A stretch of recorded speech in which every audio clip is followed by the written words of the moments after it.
क्षत विक्षत चेहरो, तूटेला गळानुं हाडकुं, शरीर पर ऊंडा घा અને બર્બરતાની તમામ હદો પાર। યુપીના બુલંદ શહેરમાં ધાબે રમતી એક બાળકી પર બે શખ્સોએ દુષ્કર્મ આચર્યું। જો કે આ બંને શખ્સોને પોલીસે એન્કાઉન્ટર દરમિયાન ઝડપી પાડ્યા છે।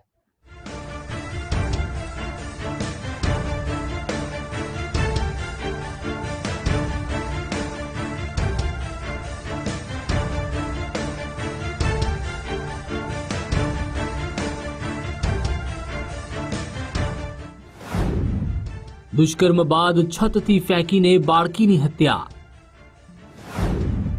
पाड़ोशमां रहता बे भाड़ुआते आचर्યું कुकर्म।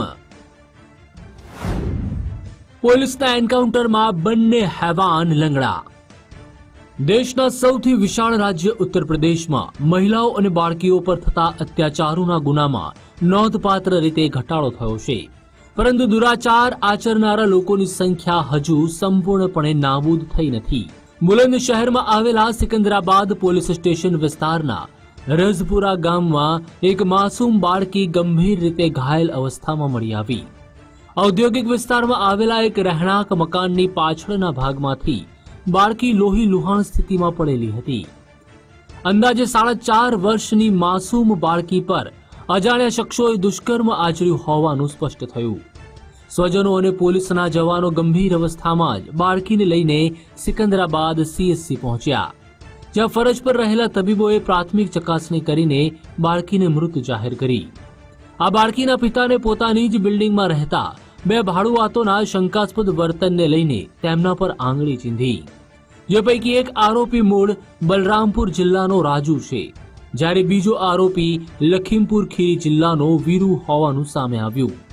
आ बंने युवको रोजगारी रळवा माटे थईने औद्योगिक विस्तारमां स्थायी थया हता अने मृत बाळकीना बिल्डिंगमां ज भाड़े मकान राखीने लांबा समयथी रहता हता।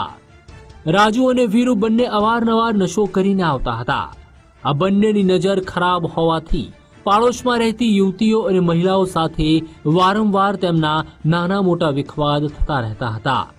शाम थाना सिकंदराबाद पर सूचना प्राप्त हुई कि थाना क्षेत्र के इंडस्ट्रियल एरिया के मोहल्ला रजपुरा में एक बच्ची घायल अवस्था में पड़ी है। सूचना पर थाना पुलिस एवं परिजनों के द्वारा तत्काल बच्ची को उपचार के लिए सीएचसी सिकंदराबाद लाया गया, जहां डॉक्टरों के द्वारा उसे मृत घोषित किया गया है। बच्ची के शव का पंचायतनामा एवं पोस्टमार्टम की कार्रवाई कराई जा रही है। पिता के द्वारा एक तहरीर दी गई है, जिसके आधार पर थाना सिकंदराबाद पर सुसंगत धाराओं में अभियोग पंजीकृत कर लिया गया है। तहरीर में पिता के द्वारा बताया गया है कि जिस बिल्डिंग में वो किराए पर रहते हैं, उसी बिल्डिंग में 2 युवक राजू पुत्र राधेश्याम निवासी जनपद बलरामपुर एवं वीरू पुत्र रमेश निवासी जनपद लखीमपुर खीरी भी किराए पर रहते हैं। उसी बिल्डिंग की छत पर बच्ची खेल रही थी एवं इस बिल्डिंग के पीछे खेत में बच्ची घायल अवस्था में पड़ी मिली थी, जिसकी मृत्यु हो गई है। मृत बाळकीना पिताए राजू अने वीरू कश्यप सामे फरियाद नोंधावी। आ बंने सामे पॉक्सो अने बीएनएसनी विविध कलमो हेठळ गुनो दाखल करायो। बुलंद शहर पोलीसे कुकर्म बादथी ज गायब थई गયેલા બંને આરોપીઓની શોધખોળ હાથ ધરી હતી। ગુનાની ગંભીરતા જોતા આરોપીઓને ઝડપવા માટે પોલીસે ખાસ 3 ટીમ બનાવીને युद्धना धोरणे ऑपरेशन शुरू कर्યું।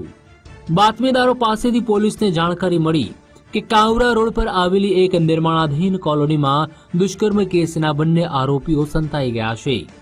पोलीसनी टीमे घटना स्थळे पहोंचीने बंने आरोपीओने सरेन्डर करवानी चेतवणी आपी तो उल्टानुं फायरिंग करवा लाग्या। जे बाद आत्मरक्षामां पोलीसे करेला गोळीबारमां बंनेने पगमां गोळी वागता लंगड़ा थई गया। पोलीसे दुष्कर्म केसना बंने आरोपीने झड़पीने हाल में सारवार अर्थे होस्पिटल खसेड्या छे। आ बंने आरोपीओ राजू और वीरू कश्यप पासेथी पोलीसे 315 बोरना 2 तमंचा पण जप्त कर्या छे। बुलंद शहर ग्राम्यना एसपी तेजवीर सिंहे जणाव्युं के प्राथमिक पूछपरछ दरमियान ज बंने आरोपीओए धाबा पर रमती बाळकी साथे दुष्कर्म कर्यानो अने तेने छत परथी फेंकीने मौत निपजाववानो गुनो कबूल कर्यो छे। इन अभियुक्तों की गिरफ्तारी हेतु एसएसपी बुलंदशहर सर के द्वारा 3 टीमें गठित की गई थी। एक सूचना इनके बारे में मिली थी कि ये दोनों अभियुक्त कांवरा रोड स्थित निर्माणाधीन कॉलोनी में छिपे हो सकते हैं, जिस पर इनकी गिरफ्तारी का पुलिस टीम के द्वारा प्रयास किया जा रहा था। इस दौरान इनके द्वारा पुलिस टीम पर फायरिंग की गई। जवाबी फायरिंग में दोनों अभियुक्त पैर में गोली लगने से घायल हो गए हैं। घायल अवस्था में इन्हें गिरफ्तार कर उपचार हेतु अस्पताल ले जाया गया है। प्राथमिक पूछताछ में इन अभियुक्तों के द्वारा घटना में संलिप्तता स्वीकार की गई है। अग्रिम विधिक कार्रवाई की जा रही है। 2 જાન્યુઆરીએ થયેલા દુષ્કર્મ કેસના આરોપીઓને ઉત્તર પ્રદેશ પોલીસે ગણતરીના કલાકોમાં જ એન્કાઉન્ટર કરીને ઝડપી પાડ્યા છે। આરોપીઓએ બાળકી કોઈને જાણ ન કરે તે માટે હત્યા કર્યાની કબૂલાત કરી। 4.5 વર્ષની માસૂમ બાળકી ભલે હવે દુનિયામાં હયાત નથી, પરંતુ યુપી પોલીસની ટીમે બંને આરોપીઓ સામે સજ્જડ પુરાવા એકઠા કરીને કાયદાકીય સકંજો કસવા તૈયારી હાથ ધરી છે। મૃત બાળકીના સ્વજનો અને પાડોશીઓ પણ દુષ્કર્મ આચરનારા બંને આરોપીઓને ઝડપથી ફાંસીની સજા મળે તેવી માંગ કરી રહ્યા છે। Bureau report, Gujarat first.